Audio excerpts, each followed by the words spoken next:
제12회 젊은 작가상 수상작품제. 자신을 소년으로 생각하는 부류의 남자였다.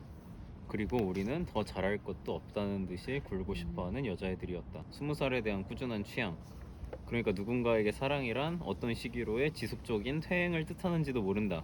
근데 이게 막 나 여기로 이어진다고 생각해. 이 소년 같은 남자라는 비유가, 소년이란 말이 우리가 생각했을 때 막 청춘 같고 되게 좋게 느껴지면서 지금 이 소년에서 우리가 느껴지는 어떤 그 어감이 퇴행으로 이어지는 어떤 그런 게 있었던 것 같다. 근데 나 이런 사람 될까 봐 무서워 내가. 아, 뭔지 알아? 친구를 약간 동경하는 관계지. 조금 복잡한.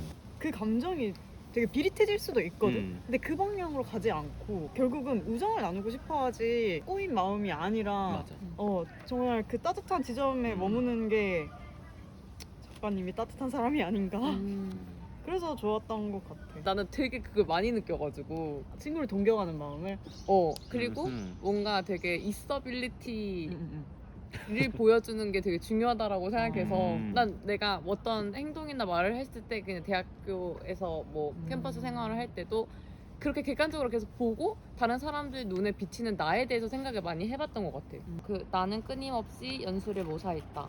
연수의 이미지를 흉내내려다가 이내 왠지 졌다고 생각하길 반복했다. 연수처럼 행동하는 내가 너무 어색하게 느껴졌기 때문이다. 나는 끊임없이 나를 의식했다. 5m쯤 허공에 붕 떠서 연수를 보는 나를 내려다봤다. 그때 그 두 여자 애들을 지금의 내가 만난다면은 해주고 싶은 말이 어. 너무 많은 너무 거지. 많지. 야, 그 장필이 그 새끼 진짜 답도 없는 새끼야 진짜. 그거 센데. 답이 없다.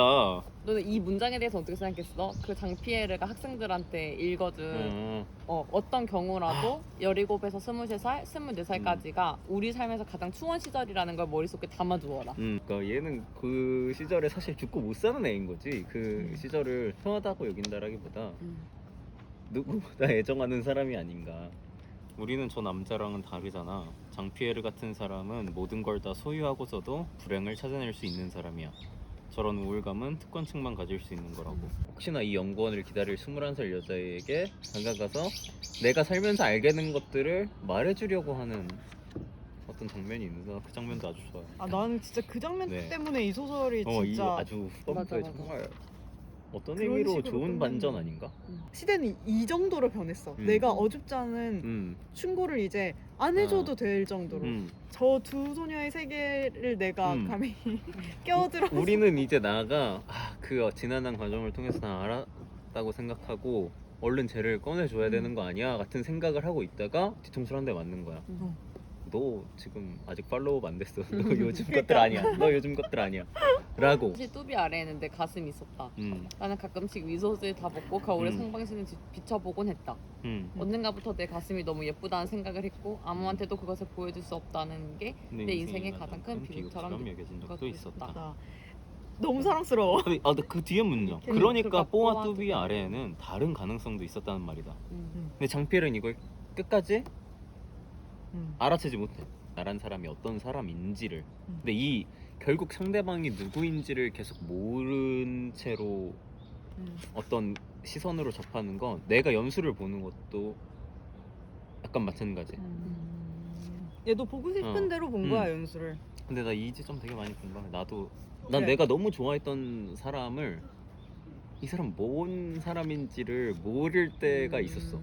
그냥 내가 좋아하고 싶으니까 좋아하는 거야. 뭘 좋아하는 사람인지 어떤 사람인지 알아갈 생각이나 그런 게 없고 그냥 내 필터로 그냥 그 사람을 계속 보는 거지. 좋은 사람. 좋다. 근데 지나고 나서 생각해보면 그 좋은 감정이 사라지고 나면 그 사람이 근데 인간적으로 무슨 사람이었는지 어떤 사람이었는지 뭘 좋아하고 어떤 생각을 하는 사람인지 모르겠더라고.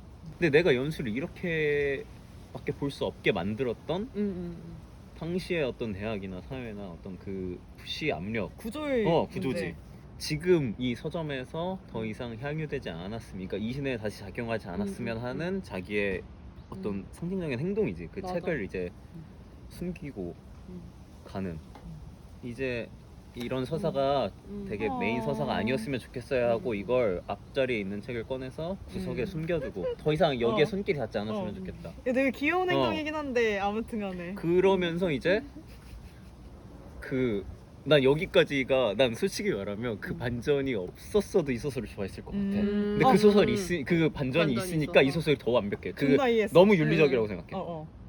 그 어떤 태도가 여기서 하고 이 사람이 그 21살 연구원 아저씨와 만나고 있는 어떤 그 아이에게 조언을 주는 식으로 끝났어도 난 이 소설을 좋아했을 거야. 근데 그게 아니라 그런 자기 자신에게도 어떻게 보면 조금 더 비판적인 시선으로 다루고 있다는 점에서 이 거리감. 어. 이 화자 아주 윤리적이고 네, 거리감. 객관적인 글쓰기가 아닌가. 그 지점 참 좋았던 것 같아. 그래, 나뭇잎이 마르고로 갈까요? 시든 풀무더기 같은 얼굴로 숨이 넘어갈 것처럼 웃는 사람. 채는 모든 것을 다해 말했고 모든 것을 다해 웃었다. 그녀가 내뱉는 소리 하나, 음절 하나에 그녀라는 존재가 온전히 녹아 있었다. 한때 앙헬은 세상의 모든 사람들이 그녀처럼 말하고 그녀처럼 웃기를 바랐다. 그들이 심은 장류삼 씨앗이 발아해 산미 되고 산미 산의 비밀이 되어 누군가에게 발견되는 이야기. 그래서 이 동아리가 하는 일도 나는 진짜 세상에 이런 동아리가 있어? 산에 그렇게 씨를 뿌리고 다닌다고? 너무 귀엽고 근데 그 의미를 생각해볼 때 진짜 마음이 웅장해진단 말이지 뭔가 얘가 이렇게 말해놓으니까 특히 맞아. 이어지는 거 자체가 그때가 되면 동성 결혼이 합법화되고 여자와 여자 사이에서도 아이를 낳을 수 있게 될 거라고 데니가 말했다.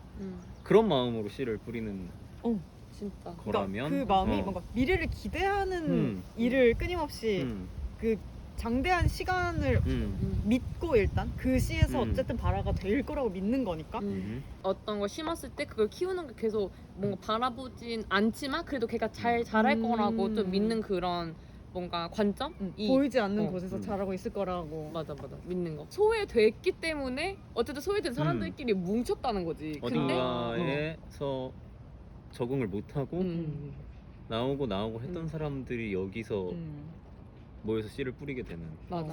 그 감정 깊이 뭐 부정적으로 세상에 왜 이래 진짜 좋겠다 막 이렇게 하는 게 아니라 그 생각하다가 그 미움을 사랑으로 바꿔 특별한 목적 없이 세상을 향해 온정을 베푸는 일을 도모했다라고 이 캐릭터가 약간 사실 어떤 명확한 사건이 있어서 사랑으로 바꾼 건 아니고 논리가 없어. 그냥 그냥이야. 그러기로 했어. 진짜 그냥 그러기로 했어. 본인은 인정하지 않았지만 어두운 표정의 여자를 보면 쉽게 사랑에 빠졌다.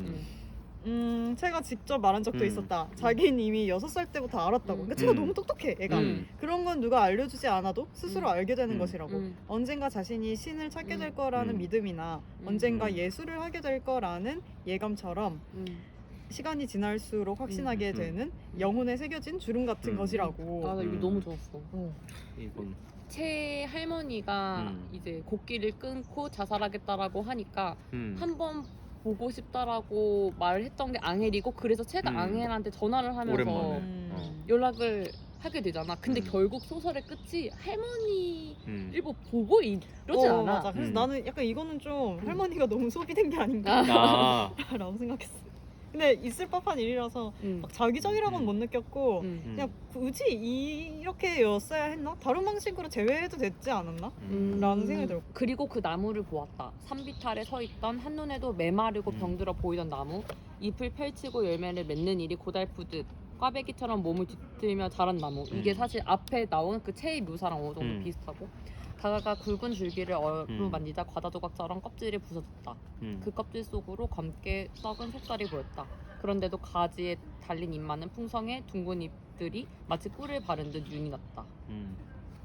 라는 묘사에서 나는 왜 이렇게 채도 사실 약간 보여지는 것은 계속 밝은 모습이고 태어난 모습인데 되게 속이 썩었겠구나라는 게 많이 느껴져서 좀 울컥했던 거. 나는 마지막 부분이 그래서 채의 빈잔을 채워주면 뭐라도 먹으면서 마시라고 했지만 채는 고개를 저으며 아무것도 먹고 싶지 않다고 했다. 여기서 진짜 뭔가 채가 가진 어떤 삶의 무게를 느껴서 마지막이 이렇게 끝나는 게 좋았던 것 같아. 사람들을 알아가는 그런 과정에서 사실 이거 뭔가 본격적으로 물어보긴 뭔가 그렇지만 가까우지 않은 사이에서 난 제일 궁금한 게 이거야. 그 사람에게 가장 영향을 끼친 사건, 뭔가 결정적 사건? 뭘 어떻게 너가 어. 구성됐는지 이게 제일 궁금했는데, 근데 그 작가님이 이후에 그 다음 문단에서 얘기를 하는 거는 이유를 묻고 그 답을 찾으려는 간절함 만큼이나 답을 모르고 사는 힘도 필요하다고 말합니다. 답이 없다는 것에 기쁨을 배우라고 합니다. 기뻐하는 건지 아파하는 건지 모를 표정으로 웃습니다. 채가 웃을 때 앙헬은 다시 채를 채로써 바라봅니다. 라고 기분이 좋았어. 하는, 그래서 음. 있는 그 자체를 받아들이는 음. 그런 마음가짐에 대해서 있는 그대로 그 사람을 지금 그냥 들어주고 볼 수 있느냐. 그러면 사랑하는 일 김지연 작가의 사랑하는 일은 어느 날 아침 영지는 잠에서 깨자마자 내 귓가에 대고 나와 함께라면 어디든 가겠다고 속삭였다. 왜냐하면 하고 그 이유들도 함께 읊어주었다. 그 이유들에 취해서 나는 오랫동안 잠에서 깨어나지 못했다. 그건 마치 영원히 사랑한다는 말처럼 들렸기 때문이었다. 쫙 간 다음에 시간이 멈춰버렸으면 좋겠다고 생각했는데 당연히 시간은 내 마음 같은 건 아랑곳 않고 자기 할 일을 했고 우리도 그저 우리 할 일을 할 따름이었다. 언홍시를 내주던 할머니도 함께 기억하는 게 그나마 내가 할 수 있는 최대한의 용서야. 그런 할머니가 누구보다 얘를 싫어하는 어떤 사람이 되어버린 거에서 오는 어떤 배신감, 그 낙차. 그거 너 지금 말하는 거 너네 아빠랑 닮은 거 알지? 라고 했었을 때 진짜 이거 청천벽력이야. 그러니까 그 싸움이 크게 번지지 않고 맞아, 진짜. 뭔가 그렇게 끝날 수 있는 관계가 너무 감동이 있었어. 얘네 관계가. 다 옛날 일이지만 가족들과 행복했던 때가 많았다. 나는 그 사람들에게 사랑받았고 그 사람들을 생각했다. 그건 아주 익숙한 일이었다. 그래서 더 이상 그럴 수 없었을 때 더 괴로웠는지도 모른다. 가족들을 사랑하는 건 이미 주어진 일 같은 거였는데 그 사랑을 이어가는 일, 계속해서 사랑하는 일은 쉽지가 않았다. 무조건적인 사랑 같은 건 없으니까. 내가 영지를 계속해서 사랑하는 일이 가능한 것은 우리가 합의한 일종의 공동선을 향해 함께 나아가고 있기 때문인지도 모른다. 그래서 이 작가님이 하고 싶은 얘기가 이 사랑에 대해서 우리는 매일 다른 사람이 되고 매일 소울이구나, 사랑하는 얘네. 일을 아니 난 한다. 접기만 해. 밑줄 안 쳐서. 라는 우리는 매일 얘기를 다른 했던 것 사람이 같아. 되고 매일 어. 사랑하는 일을 한다. 일을 한다. 목화멘션은 너무 재밌었죠? 집주인과 이 집의 세입자. 세입자 간의 관계가 사실 이 우정이 발생하기가 어. 굉장히 어려운 음. 그런 관계에서 발생하는 우정에 관한 거라서 소재 자체가 재밌고 되게 맞아. 어떻게 생각해냈을까 이런 관계라고. 임차인이 더 여유가 있는 더 여유가 있어. 상황. 마음의 여유도 맞아. 있고. 이거 원래는 집주인 나쁜 사람, 세입자 착한 사람 이런 이분법적인 구조가 우리가 익숙한데 특히 한국 미디어가 이런 게 많지. 그치. 집세를 올려, 가게세를 올려, 너 나가, 방 빼. 가게가 잘 돼, 그럼 이제 우리 집 아이가 해야 되겠어 그 가게를 막 이제 이런 서사에 우리가 익숙했는데 잠깐만, 아니 잠깐만 그래 이런 집주인도 있지. 집주인이 남편이 아파서 음. 지금 병원비를 대줘야 음. 되는 이 상황. 거대 자본으로 보여지는 그런 사람이 절대 아니라. 아니야. 진짜 먹고 살려고 진짜 하는 소시민과 소시민이야. 맞아. 진짜 어. 소심인가 소심. 뭐든 남들보다 천천히 한다고 음. 생각하면 돼. 아무 문제 없어요. 밥 잘 먹으면 그걸로 된 거야. 걱정할 거 없어. 이렇게 해갖고 이제 단순하고 시시해서 싱겁게까지 여겨지는 그 말이 왜 항상 일렁이는 마음을 단번에 진정시키는지도 재개발이라는 게 될 것 같다가도 안 되고 재계약을 안 할 것 같다가도 계속 하게 되고 그러니까 이렇게 오랜 기간 이 관계가 지속될 줄 몰랐던 언니 집을 팔려고 음. 그러지 말고 조금만 더 기다려봐요. 지금껏 기다린 거 아깝지도 않아? 라고 하면서. 근데 이게 만옥의 입장에서는 사실 순미가 당장 어디 나갈 수 있는 상황이 아니니까 약간 본인을 위해서라도 약간 그러니까 순미가 본인을 위해서라도 약간 이거를 만류하는 것처럼 보였을 수도 있을 것 같은데 내가 생각했을 때는 순미는 진짜 아까울 것 같아서 얘기를 했을 거라고 생각을 했거든. 근데 그래서 여기서 뭐라고 생각하냐면 어쩌자고 서로의 사정을 이렇게 속속들이 알아버렸을까 생각했고 그게 뭐든 차라리 몰랐으면 나았을 거라고 중얼거렸다. 그러니까 이 우정을 후회하는 게 왜냐면 그럼 모질지 못하니까 누군가 보러 오기도 민망한 상태로 방치해뒀던 집이었는데 사람이 들어가서 살기 시작하니까 여기 사람 사는 집이었다라고 느끼는 지점이 초반에 있잖아. 가구가 큰 짐들이 빠져나간 집안은 휑했고 거뭇거뭇한 곰팡이와 얼룩이 도드라져 보였다. 그 알지? 그 가구가 난자리가 더 채우고 있어. 휑하게 느껴지는 거. 그 있다 없으니까가 더 못 견뎌. 알겠지만 맞아. 이 줬다 뺏는 게 진짜 사람이 못 버티거든. 음. 누구의 잘못도 아니야. 이거 나 그거 생각났어. 모래로 지은 집. 이 관계가 너무 위태위태한데 깨질 것 같고, 근데 이게 맞아. 서로 되게 좋고 유의미하고 눈부신 관계인데 주의 깨지기 쉬움. 집을 채우는 것은 가구와 가전, 온갖 물건들이 전부인 것 같지만 실은 눈에 보이지 않는 한 사람의 시간이 더해져서 비로소 집이 되는 게 아닐까 하는 생각을 해본다. 그러면 당시 나는 누구와도 나눌 수 없고 돌이킬 수도 없는 집과 나만이 공유했던 어떤 순간들에 대해 말하고 싶었던 게 아닐까 하는 생각도 하게 된다. 재개발이 어쨌든 됐잖아? 음. 그러면 본인이 그 참고 기다렸던 그 시간에 대해서 보상도 못 받고 그냥 뭔가 돈은 다 지불할 만큼 지불을 하고 어쨌든 요양원에 또 가면서 상황은 더 안 좋아졌는데 그거에 대해서 그 뉴스를 보면서 아, 나 진짜 좀만 더 기다렸으면 이런 감상이 아니라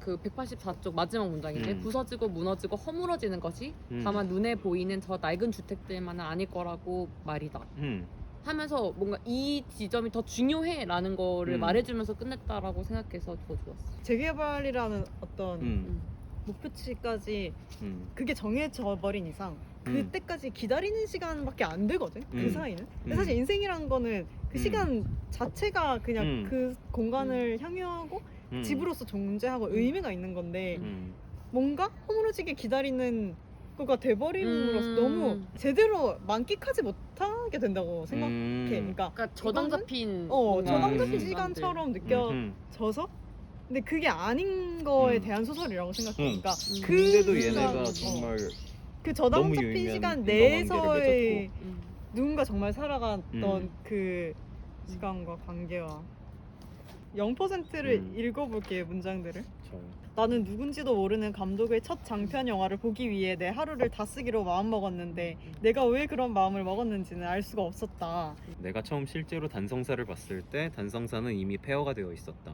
한국 전쟁에서도 살아남았는데 부도를 맞았다고 했다. 솔직히 영화 찍는 거 좀 재미있냐? 애들 영화 찍어보면 이게 내가 찾던 일이구나 싶지? 안 그래? 이거 진짜 너무 공감됐어. 나 이거 진짜 아참 연말에 내 영화 보러 올래요? 별건 없지만 와줬으면 좋겠어. 이 어떻게 보면 소설로서의 좋았던 점은 이 할머니의 등장이야. 아, 나 울었잖아 이거 보고. 진짜 나 이 영화를 보러 가. 맞아. 근데 사실 전공자 입장에서 모르겠어. 봤을 때는 나네.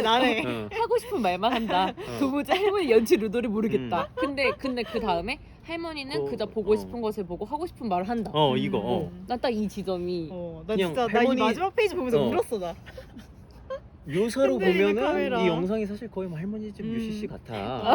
근데 거실, 주방, 식탁, 도마와 식칼, 그리고 침대, 할머니가 이불, 자기소개하고 안마기, 책.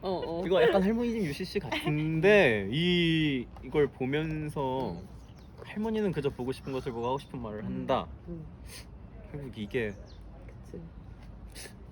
이 작가가 가진 영화 그리고 독립 영화하고 그 업계에 종사하는 사람들 그 꿈을 가진 사람들에 대한 시선이 아주 좋았습니다. 그리고 나는 맞아.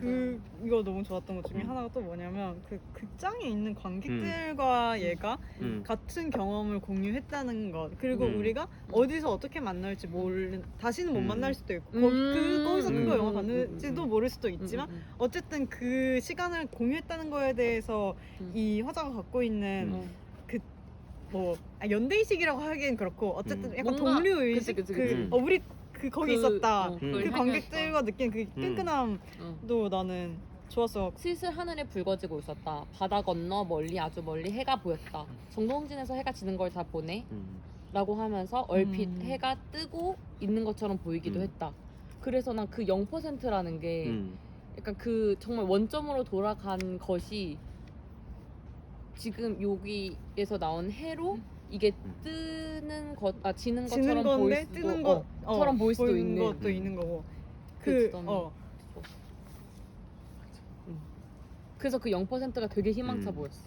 이제 중년 여성이 이렇게 게임을 잘한다는 설정이 너무 재밌고 통쾌한 거지 어떻게 보면. 맞아. 아이의 따돌림을 구해줄 수 있는 부모라는 거 우리도 청소년기 겪었지만 그걸 없지. 엄마 아빠가 해결해줄 수 있을까라고 사실 생각 같은 거 안 해보잖아.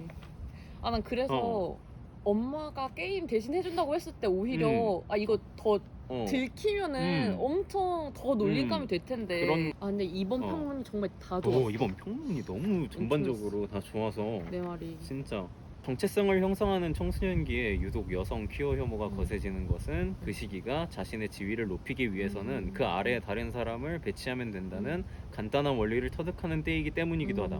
우리의 소원은 과학소년으로 갈까요? 네. 미국의 그 새엄마와 딸인 모녀 음. 관계의 대화가 음. 한켠에서 일어나고 있고 그리고 선영이 이제 메리에게 경성에서 일어나는 이 억압 트랜스젠더를 향한 억압과 이 시대적인 억압 관련이 없는 이야기잖아. 그래서 되게 기대하면서 읽었어. 이 두 개를 어떻게 과연 엮을 나도 것인가. 이게 그러면 어떻게 되는 거야 라고 시대가 변했는데 이 동일한 구조가 반복되고 있다는 점. 100년 전에 한국에서 있었던 일이 바다 건너 태평양 건너에서도 똑같이 눈과 같은 이유로 고통받고 있다는 거를 짚어낸 거. 그 한국 군대가 성전환 군인의 복무를 거부했다는 기사가 맞지. 떴다라고 하잖아. 그래서 나는 되게 그 상황의 반복과 약간 더 나아가지 못하고 있는 것에 대해서 맞아. 되게 안타깝게 저리고 있다고. 맞아. 결국 중요한 건 사랑이다. 성별이 뭐가 중요해 지금. 진짜로. 사랑 때문에 망하는 게 뭐 어때서요? 돈과 권력 때문에 망하는 사내보다 낫지 않나요? 난 얘네 삶이 너무 생생했어. 얘네가 어디서 술을 먹고 이 일상이 진짜 살아 있어서 아메리카가 얘네가 그러니까 이제 안나와 얘네가 도망가야 할 낙원으로 나오잖아. 근데 현 시대 배경이 어디야? 아메리카였잖아. 심지어 100년 후야. 거기서 보여주지. 아메리카도 이 지점에서 우리가 생각한 어떤 유토피아를 이루지 못했다고. 여기서 우리를 혐오하고 차별하는 사람들 대서양 저편에 무언가가 있는 줄도 모르는 애들. 아메리카가 있는 줄도 모르는 자식들. 비꼬는 그 중간에 장면이 미국에서는 수성이가 말이야. 뭐도 있고 뭐도 있어. 그 관념 속의 낙원이 얘네한테는 되게 그러니까 희망 그 자체였단 말이지. 그래서 얘네가 낙관하자라고 말할 수 있는 건데 이 소설의 핵심은 얘네가 그 관념이 있었다는 거. 그러니까 나아질 수 있다고 얘네가 어딘가에 그 대서양 저편에 뭔가가 있다고 생각하는 그거가 얘네를 살아있게끔 해줄 수 있었다고 생각해서 누군가 아주 오래전에 살다 간 삶이 여전히 우리가 목격할 수 있고 들을 수 있고 어딘가에서 볼 수 있는 무언가로 남아있잖아. 우리들 어둠은 사랑이 되는구나. 우리들 어둠은 구원이 되는구나. 이게 진짜 뭔가 예술의 가치. 나 그래서 네. 이거 한 줄밖에 없는데 이 소설을 읽어야겠다는 싶다. 생각이 들었어. 그치? 이 서울 사람마다 83년도 몰라요. 친구하자. 그리고 전생에 연인하자. 라고 하면서 그냥 약간 지금 현재에서의 가능성은 그냥 아예 닫아버렸었잖아. 근데 그 이후에는 계속 마음이 커지면서 더 규정할 수 같이 없는. 살고 싶다는 그런 역시 세상은 나아진 게 없어가 아니라 우리가 하고 있는 사랑 그때도 누군가는 하다가 갔어로 이해를 했습니다. 안나가 경아를 찾으려고 하다가 3.1 운동 시위에서 맞아. 경준이를 찾아. 그래서 경준아라고 했는데 그때 나타난 경준의 모습이 누군가 잃어버린 듯 함부로 깎인 머리에 어색하게 치마 저고리를 입고 있는 경준이 아닌 경아 앞에 안나는 소리조차 내지 않고 주저앉았다. 그리고 그 다음 페이지에 그런데 경주는 표정이라고는 아무것도 없는 백지의 경화가 되어 산채로 죽어 있었다. 난 이게 정말 시대가 이 사람을 핥히고 갔고 심지어 우리가 너무 약간 통탄스러워하고 마음 아파하는 일제강점기의 그 위안부의 그 역사가 이제 경준을 핥히고 갔다라는 게 뭔가 헉하게 되는 맞아. 그게 진짜 있어서 약간 경악하게 되는 뭐가 너무 충격적. 아니 하고 그러니까 그치. 얘는- 멈칫하게 되는 진짜 거. 멈칫했어. 왜냐면 보면서 얘네가 이 시대에서 좀 동떨어져 있길 바랐거든. 그러니까 뭐 3.1 운동이니 뭐니 위안부니 이런 건 얘네 이야기가 아니길 바랐어. 근데 아니야. 그럴 수 없어. 그럴 수 없는 거야. 거기 너무. 살아가고 있었어. 그래서 디테일하게 쓰셨어. 맞아. 너무 재밌었어. 너무 잘 재현해 놓으셨어. 음. 이전에도 이랬고 지금도 이래요 의 어떤 실제 사건을 가져오는 수준은 사실 인용이니까 어떻게 보면 쉽게 어떻게 보면 말할 수 있는 지점이라면 이건 진짜 그 서사를 다 짜낸 거잖아. 그 그치, 세계관 그치. 안에서 그거에서 참 잘 쓰였어. 우리 밥 먹으러 가자. 응? 맛있는 거 먹으러 갑시다. 진짜 너무 신촌 배고파.